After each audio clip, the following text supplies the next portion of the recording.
તો હે ગઈસ, તો આજે આપણે 20ના બે ટ્રીક શીખવાના છીએ. તો પહેલું છે 20 આપણે 0, બધા એમાં 0 0 કરી નાખવાના. આવી રીતે થોડીક અહીંયા બેક રાખવી જોઈએ.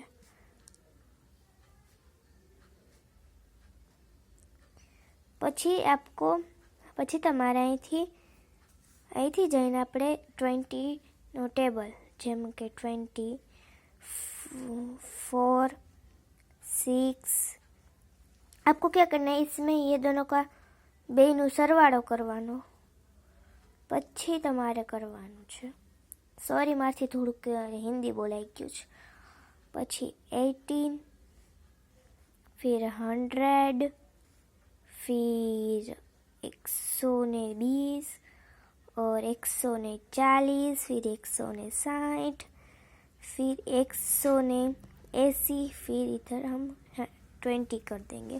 ये हो जाने के बाद दूसरी ट्रिक, आपको इधर जो ये वाली लाइन है ना, वो पहले लिख लेनी है. ऐसे देखो,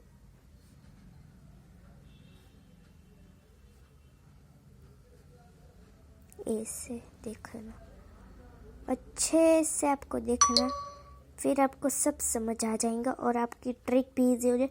ऐसे आप 19, ऐसे आप 19 में, 18 में, सब में ऐसे यूज़ कर सकते हो. फिर हम इधर से 0 0 स्टार्ट कर देंगे. इसकी तरह अपने ऐसे देखो.